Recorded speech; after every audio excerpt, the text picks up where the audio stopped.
नमस्कार दोस्तों, let's talk politics में आज मैं एक नया एपिसोड लेके आ चुका हूं जहां पे हम लोग डिस्कस करेंगे इंडिया गेटिंग पोलराइज्ड। तो इस मुद्दे पे चर्चा होना चाहिए क्योंकि ये बहुत ज़्यादा आजकल हम लोग को देखने को मिल रहा है कि India is getting polarised, right. So इस मुद्दे को आज हम लोग डिस्कस कर लेते हैं। कुछ टॉपिक्स हैं जिसको मैं आज आपके सामने लाना चाहूँगा। अगर आपको वीडियो अच्छा लगता है तो सब्सक्राइब कीजिएगा और कर दीजिएगा, और अगर आपको वीडियो और भी अच्छा लगता है तो you could share it with the people as well. तो दोस्तों, चालू करते हैं इस वीडियो को। आज इंडिया में हर बात पर एक सवाल उठता है। अगर आप पूछो कि क्या इंडिया पोलराइज्ड हो रहा है, तो जवाब मिलता है तुम कौन से साइड हो। That's the thing that I want to talk. Politics हो, रिलीजन हो, नेशनलिज्म हो या सोशल मीडिया, हर जगह सिर्फ दो कैंप्स दिख रहे हैं। पर सवाल यह है, क्या इंडिया सच में पोलराइज हो रहा है या हमें पोलराइज किया जा रहा है? ये जो सवाल है ना, इसको हम लोग को आज जानना है। तो मैं बताना चाहूँगा ये पोलराइजेशन है क्या। पोलराइजेशन का सिंपल मतलब होता है जब सोसाइटी धीरे धीरे बीच का रास्ता छोड़कर दो एक्सट्रीम साइड्स पे बढ़ जाते हैं। तो या तो आप पूरी तरह सपोर्ट में हो और या तो आप पूरी तरह अगेंस्ट पे हो। बीच में खड़े रहने वालों की कोई जगह नहीं है। हम लोग जो डिस्कस करेंगे आज इस टॉपिक में, इंडिया पोलराइज्ड हो रहा है, तो इसके बारे में पहले हम लोग बात कर लेंगे। आज अगर आप गवर्नमेंट से क्वेश्चन पूछते हो तो आप एंटी नेशनल कह दिए जाते हो, और अगर आप गवर्नमेंट को सपोर्ट करते हो तो अंधभक्त का टैग मिल जाता है। रिलीजन हो या आइडेंटिटी हो, फेस्टिवल्स, फूड हैबिट्स, कपड़े, सब चीज़ों को रिलीजियस लेंस से देखा जा रहा है। अब अगर सोशल मीडिया में बात करें, ट्विटर, इंस्टाग्राम, यूट्यूब, एल्गोरिदम सिर्फ वही दिखाती है जो हम पहले से बिलीव करते हैं। इससे एको चैम्बर बनता है जहाँ सिर्फ हम सही हैं वही सुनाई देता है। एको चैम्बर एक ऐसा चीज़ है ना जहाँ पे हम लोग को जो जानना है, जो हम लोग को सुनना है, वही हम लोग को सुनाया जा रहा है। वो एल्गोरिदम ही वैसा बना हुआ है कि अगर आप एक किसी के सपोर्ट में हो तो वही चीज़ आपको दिखाया जाएगा, उसके अगेंस्ट वाला चीज़ नहीं दिखाया जाएगा। जो कि एक सोसाइटी में होना चाहिए कि एक सोसाइटी में आई थिंक कि सोसाइटी ऐसा नहीं होना चाहिए जहाँ पे आपको सिर्फ अच्छा ही दिखाया जा रहा है, वो बुरा नहीं दिखाया जा रहा है। जो बुरा है उसको भी दिखाना चाहिए, जाना चाहिए। जब उससे क्या होता है, आपका एक लॉजिकल सेंस बनता है कि इसको मैं कैसे उसको मतलब एग्जीक्यूट करूँ। अगर गवर्नमेंट सब अच्छा काम कर रही है तो बुरा काम हो नहीं रहा है, ऐसा है क्या? मुझे तो नहीं लगता। लेकिन ऐसा भी नहीं है कि गवर्नमेंट सिर्फ गंदा ही काम कर रही है, गवर्नमेंट अच्छा काम नहीं कर रही है। तो two side of the coins को हम लोग को सब समय परखना चाहिए, उसके बाद ही कोई डिसीजन पे आना चाहिए। एक एको चैम्बर में नहीं फंसना चाहिए और किसी के मोरल पुलिसिंग में नहीं जाना चाहिए कि अगर आप इसको सपोर्ट नहीं कर रहे, अगर आप उसको सपोर्ट कर रहे तो आप गलत हो। No, you can not moral police anybody. That is the main thing that is wrong with this system and kind of mindset that we are having right now. कल आप लोग को पता होगा कि मोदी जी का नाम आया था एप्स्टीन फाइल्स के कुछ रिगार्डिंग भी, जो कि एक अननोन सोर्स से आया और वो ठीक से मतलब क्लासिफाइड सोर्स जो होता है उससे नहीं आया था। एंड पीपल स्टार्टेड बिलीविंग कि लाइक मोदी जी एप्स्टीन से लेन देन है, जो कि जहाँ से वो क्लेम आया है वो लोग ही उसको ठीक से बैकअप नहीं कर पा रहे। लेकिन हम लोग की इंडिया में people are already like claiming him to be Narendra Modi is in Epstein files. कल रात जेफरी एप्स्टीन से रिलेटेड कुछ नए documents officially United States Department of Justice की वेबसाइट पे रिलीज किए गए। जेफरी एप्स्टीन अमेरिका का convicted human trafficker, child sex offender और सीरियल रेपिस्ट एक ईमेल में लिखता है, The Indian Prime Minister Modi took advice and danced and sang in Israel for the benefit of the US President. They had met a few weeks ago. It worked.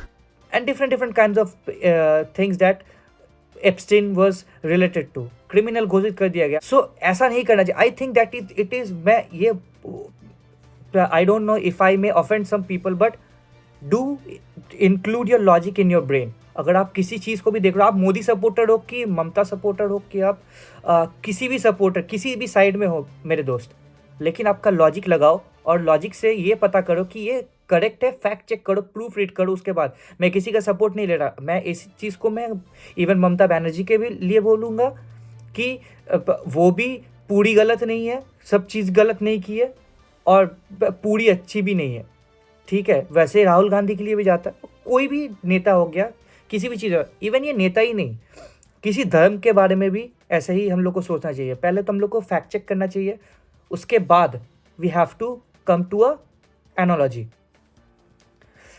और एक चीज़ मैं बताना चाहूँगा, ये सोशल मीडिया में एको chambers में तो हम लोग फंसे रह जाते हैं। और एक चीज़ है जो कि बहुत ज़्यादा आदमी को मैनिपुलेट करता है, वो है न्यूज़ मीडिया। डिबेट्स में डिस्कशन कम और शाउटिंग ज़्यादा हो रहा है। अब आज ही मैं सुबह को बजट का जो मतलब हुआ and budget came out, people were not discussing budget, they were shouting that this minister, हम लोग के मिनिस्टर अच्छा काम किए थे, आपके मिनिस्टर अच्छा काम नहीं कर रहे हैं, and all those hogwash things which should not be like debated at the first place. People should debate that what is fueling the national interest right now. Is the budget correct or wrong? People will try to blame game you, otherwise उन लोगों का कैसे मतलब पैसा बनेगा. People are always blame gaming people कि आप ये नहीं कर रहे हो, वो कर रहे हो. भाई मेरा क्वेश्चन आपसे ये है, आपको सस्टेनेबल बनने के लिए, आपको एक लॉजिकल इंसान बनने के लिए आपको समझना पड़ेगा. आप आके सिर्फ चिल्ला के प्रूव कर, एक कहावत है ना दोस्त की एम्प्टी वेसल साउंड्स मोर, तो यही इसका ही ज़माना बन गया. अभी ज़माने पे सिर्फ यही चल रहा है कि जिसके पास कम ज्ञान है वो आके शाउट करके अपने आप को प्रूव करना है इसको कि I am the all knowing. यही होता है न्यूज़ चैनल में सरासर. और इसका रिजल्ट क्या है, लोग बात करना भूल रहे हैं, सिर्फ लड़ रहे हैं. लोगों को बात करना जो है वो भूल गए लोगों को. आप लोग को सिर्फ चिल्ला के बताना है कि मैं करेक्ट हूँ, आप रॉन्ग. अगर आप लेफ्ट लीनिंग हो तो आप रॉन्ग हो, अगर राइट लीनिंग हो तो आप रॉन्ग हो. सब में रॉन्ग है, कोई राइट तो है ही नहीं. तो मतलब यही बात हो गया ना कि लिबरल्स का अपना ये है और राइट विंग पर्सन लोग का अपना है. मतलब किसी को एनालॉजी समझना नहीं है, कैसे देश चलेगा या किस चीज़ का सुधार होगा. अभी यूजीसी के मामले में भी मैं अब बात करना चाहता हूँ. यूजीसी में एक बहुत बड़ा मुद्दा था कि इतने दिन इतने सालों बाद क्या आपको लगता है कि अभी तक रिजर्वेशन होना चाहिए. देखिए मैं थोड़ा इधर पे आदमी को ऑफेंड कर सकता हूँ, लेकिन ये मेरा सोचना है कि रिजर्वेशन तब तक होना चाहिए जब तक ये देश सुधर ना जाए, एक इनकम पैरिटी और एक इक्विलिब्रियम पे ना आ जाए कि सब जाति और जो भी है रेशियल ये, तो वो ठीक मतलब एक इक्विलिब्रियम पे ना आए. अब मेरा बात ये भी है कि अगर हम उस पायदान पे आदमी को माप रहे हैं तो आदमी को ये भी होना चाहिए कि why are we not suggesting people to look on EWS, economically weakest section. देखिए अगर इकोनॉमिकली वीकेस्ट सेक्शन हम लोग देखेंगे तो इसमें सब जाति आते हैं. It is not caste based, it is not religion based, it is of every like every citizen of India who is economically weaker can be helped and can be given a reservation if he or she has the merit. ये कहीं गलत तो मुझे नहीं लगता. अगर आपको लगता होगा तो आप ज़रूर से कमेंट कीजिएगा. प्लीज़ डोंट फाइट, अगर बैड माउथिंग मत कीजिए. डिस्कस करना is the human way to understanding things rather than shouting at people. तो मुझे ये लगता है कि EWS को हम लोग को देखना चाहिए. सेकेंड ये कि इंडिया पोलराइज नहीं हो रहा है, ये भी एक डिबेट है कि पोलराइज नहीं हो रहा है. अब कैसे मैं इसको समझूं कि इंडिया हमेशा से ओपिनियंस का देश रहा है. India has always been a country of opinions, right. North versus south, left versus right, village versus city, ये सब नया नहीं है. ये सब बहुत दिनों से चले आ रहा है, बहुत सालों से चले आ रहा है. आज आवाज़ ज़्यादा सुनाई देती है क्योंकि सोशल मीडिया ने हर इंसान को माइक दे दिया है. जैसे मैं अभी आपसे बात कर रहा हूँ, 10 साल पहले 15 साल पहले आप मुझे पहचानते भी नहीं थे, और मैं भी आपसे रीच करने के लिए I have to reach at a level जहाँ पे मैं कुछ हूँ, तभी आप मुझे सुनोगे ना. तो दैट्स हाउ. अभी तो सबके पास माइक है, everybody can say everything. But बात यह है कि ना आदमी लॉजिकल बात करे या सेंसेबल बात करे या रैशनैलिटी के साथ बात करे तो फिर वो ठीक है. अगर आदमी बात करे कि जिसका कोई सर पैर नहीं है, सिर्फ they want to prove themselves that they are the greatest, तो उससे हमको नहीं लगता कि सोसाइटी आगे बढ़ेगी. इलेक्शंस के टाइम पोलराइजेशन फील होता है, या आप लोग भी मानोगे, क्योंकि लेकिन इलेक्शंस खत्म होते ही लोग फिर नॉर्मल आ जाते हैं. इलेक्शन के समय क्यों पोलराइजेशन फील होता है? तभी आदमी को वोट बैंकिंग करना है. मुझे मुस्लिम वोट चाहिए, मुझे हिंदू वोट चाहिए, मुझे सिख वोट चाहिए, मुझे माइनॉरिटी वोट चाहिए. तो आदमी उसको ही मिल्क करती है. They only milk the cow that they want, and after that everybody is the same. आप अगर देखोगे रास्ता बनने का जो रोड्स है वो बनती कब है? जब इलेक्शन सामने होती है. उसके पहले वो रोड घुस चुकी है, टूट चुकी है, मड़ियामेट हो चुका है उसका रोड का, मतलब वो फाइनर पार्टिकल्स में बदल चुके हैं, लेकिन कोई रास्ता नहीं बन रहा है या कोई ड्रेनेज नहीं हो रहा है या कोई आदमी को कुछ भी फैसिलिटेशन नहीं मिल रहा है। ये वो होता है तभी जब कोई हम लोगों का इलेक्शन सामने आ रहा है, स्टेट इलेक्शन हो या यूनियन इलेक्शन हो। क्या ऐसे एक देश चल सकता है? आपको क्या लगता है कि ऐसे देश चल सकता है क्या? मुझे तो नहीं लगता। तो हमें ये लॉजिकली सोचना है विदाउट सपोर्टिंग एनी टीम। हम लोग को ये सोचना है कि कौन काम लॉजिकली कर रहा है तो उसको हम वोट दें, उसको हम सिलेक्ट करें, रादर देन किसी के बाप दादा ने कांग्रेस को वोट दिया था क्या, बीजेपी को वोट दिया था क्या, टीएमसी को वोट दिया, तो इसलिए हम उसको भी वोट देते हैं। क्योंकि हम लोग का सोच ही वही है, हम लोग का सोच ना डायनेस्टिकल है। अगर मंत्री बनाता तो मेरा लड़का भी मंत्री बनेगा, उसका बाप, क्योंकि हम लोग को ये क्लैन सिस्टम आज तक नहीं छोड़ पाए कि वो ट्रेड सीक्रेट होता था ना पहले हिस्टोरिकल समय में, कि आदमी को जो एक सोनार है तो सोनार अपने लड़के को सोनारी बनाता था, क्योंकि that's how he used to pass on every of his skills to his son. और वो एक सर्वाइवल का एक बात था। आजकल तो ये नहीं है, एवरीबडी इज बिकमिंग एवरीथिंग। अगर आपका लड़का डॉक्टर भी बन सकता है, आपके there is a free chance of becoming anything, so why do that? I don't know, maybe वो इजीली आदमी कर सकता है कि मैं अगर इस जिसमें इस्टेब्लिश हूँ तो मेरे लड़के को भी आई कैन पुट नेपोटिज्म जिसको बोलते हैं कोट अनकोट, तो उसको मैं कर सकता हूँ। तो ये भी चीज़ें हैं कुछ कि हम लोग को ये जो इंडिया में ये रेशियल या इतना सेग्रीगेशन है ना सब कुछ का, जाति वाति, तो इट कम्स फ्रॉम दैट। देखिए मैं सच बात कर रहा हूँ, अगर आपको बुरा लगे तो प्लीज़ आपसे मैं माफ़ी मांगता हूँ, इसमें कोई प्रॉब्लम नहीं है, मुझे माफ़ी मांगने से मैं छोटा नहीं हो जाऊँगा। लेकिन अगर आपको लगता है कि मैं गलत बात कर रहा हूँ तो वो भी सही है।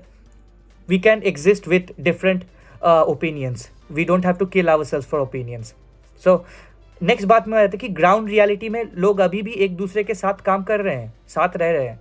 मेरे घर के सामने या मेरे एरिया में क्या मैं किसी दूसरे माइनॉरिटी के साथ या दूसरे किसी कास्ट, क्रीड और रिलीजन के इंसान के साथ नहीं रह रहा? ऑब्वियसली रह रहा हूँ। We are living very happily, we celebrate them, they celebrate us, so there is no, मतलब वो गिला शिकवा नहीं है।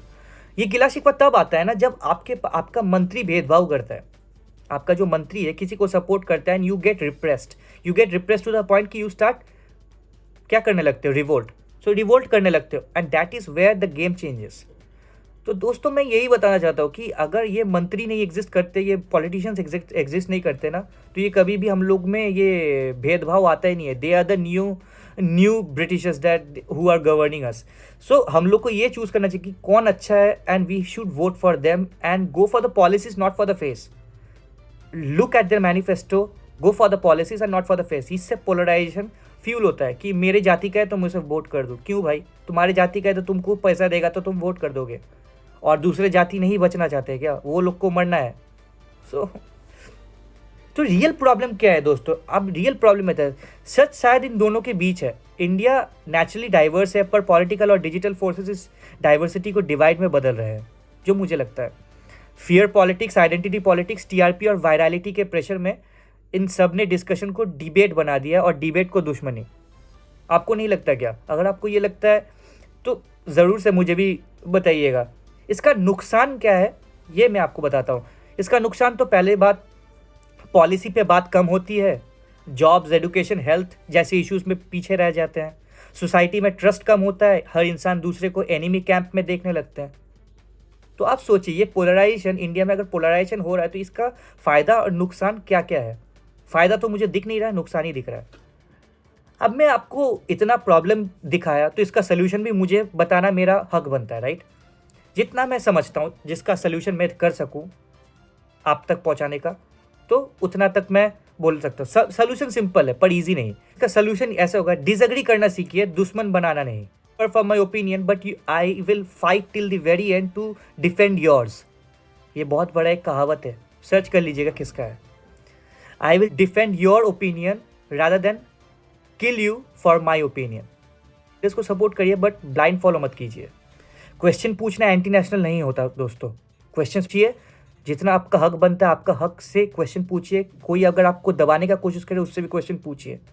अभी तो सोशल मीडिया का ज़माना है, don't let your self curtail under someone's pressure, ठीक है? Ask questions. और साइलेंस भी न्यूट्रल रहना होता है, सेफ्टी नहीं। साइलेंस अगर आप रहते हो किसी चीज़ में तो आप न्यूट्रल हो, आप सुरक्षित नहीं हो, क्योंकि आपको भी वही फेस करना पड़ेगा जो हर को फेस करना पड़ रहा है, ठीक है ना। अगर आप कुछ बोलोगे नहीं, आप सोचो कि आप बच जाओगे, ऐसा नहीं होता दोस्तों। So you have to face the same outcome.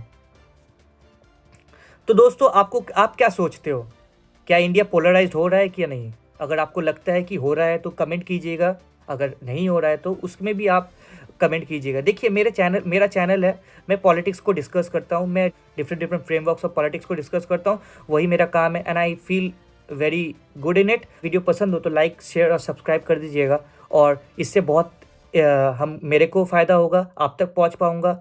मैं कोई ध्रुव राठी नहीं हूँ, मैं